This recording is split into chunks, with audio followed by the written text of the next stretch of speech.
Dans la vidéo précédente, nous avons vu qu'une entreprise disposant d'un domaine local, dit on-premise, dans mon exemple tpe.lan, obtenait, à la souscription d'un abonnement Office 365 Enterprise, un sous-domaine de onmicrosoft.com dont elle choisit le nom à l'inscription, matpe, dans mon exemple.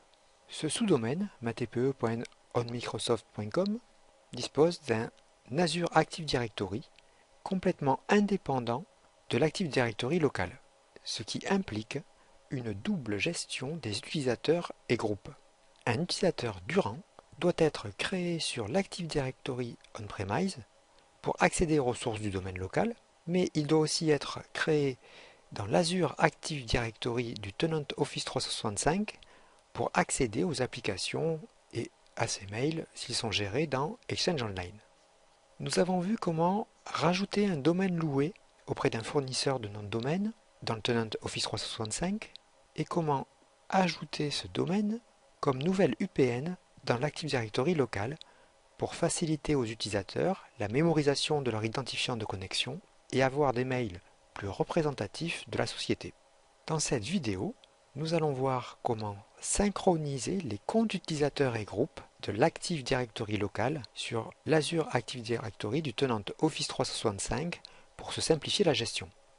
Pour la démonstration, je dispose d'un contrôleur de domaine sur lequel j'ai rajouté dans Domaine et approbation Active Directory, dans les propriétés, donc le nom de domaine que j'ai loué auprès de mon fournisseur de nom de domaine.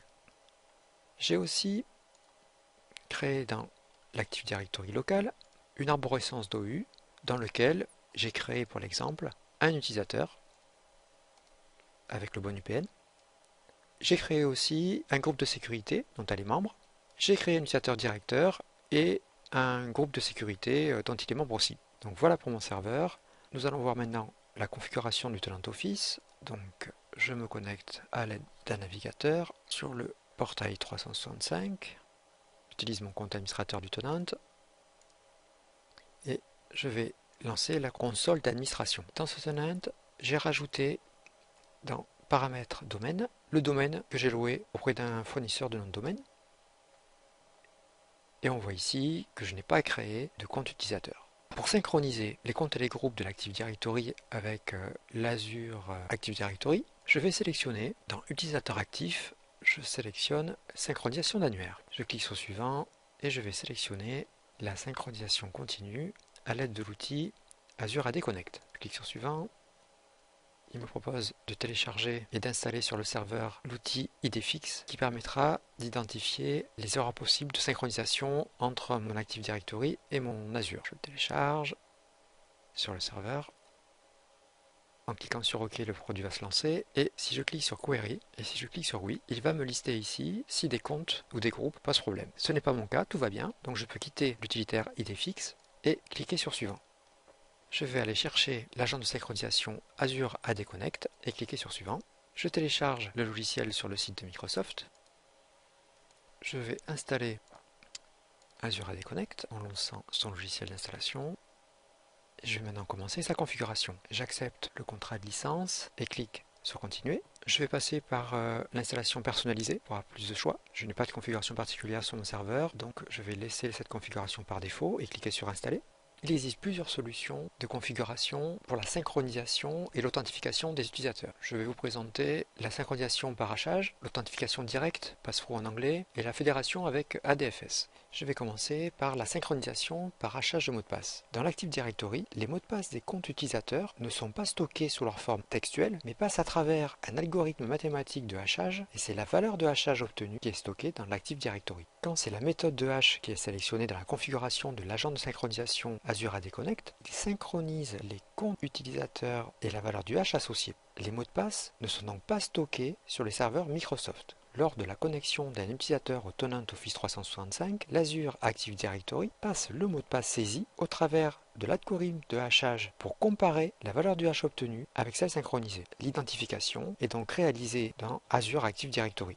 Autre configuration d'Azure AD Connect possible, la synchronisation pass-through. Lors de la connexion d'un utilisateur, l'Azure AD crypte et transfère les informations de connexion à l'agent de synchronisation Azure AD Connect qui les transmet à l'Active Directory local pour vérification. Le résultat de cette vérification est transmis par l'agent à l'Azure Active Directory.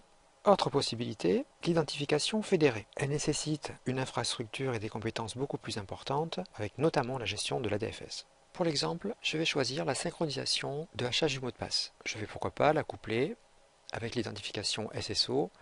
Je clique sur suivant. Là, il faut que je saisisse le compte administrateur de mon Azure AD. Mot de passe. Je clique ensuite sur suivant. Les informations sont vérifiées. Concernant mon Active Directory local, je vais cliquer sur Ajouter l'annuaire, donner mes informations de compte administrateur et valider. L'authentification a réussi, je clique sur suivant. Il me propose de se baser sur l'UPN pour synchroniser les comptes. Je vais laisser comme ça, cliquer sur continuer sans faire correspondre tous les suffixes UPN et cliquer sur suivant. J'ai ici la possibilité de choisir, en cliquant sur synchroniser les domaines et les unités d'organisation sélectionnées, de choisir les containers ou les OU contenant les comptes et les groupes à synchroniser. Pour la démonstration, je ne vais synchroniser que les comptes de mon OU administration et direction, donc qui contient les comptes utilisateurs, directeurs et secrétaires, ainsi que les deux groupes de sécurité, G-direction et G-administration. Je clique sur suivant, je laisse les réglages par défaut, clique sur suivant, je vais synchroniser tous les utilisateurs, je clique sur suivant, je laisse par défaut et clique sur suivant.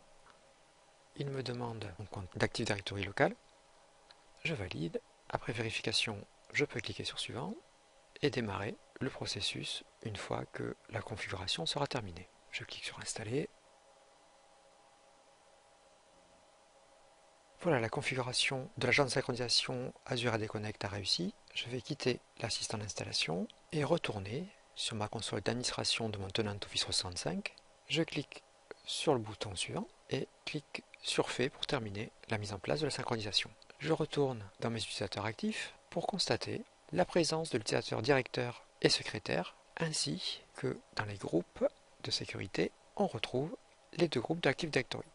Nous venons de voir comment synchroniser les comptes et groupes de l'Active Directory on-premise sur l'Active Directory Azure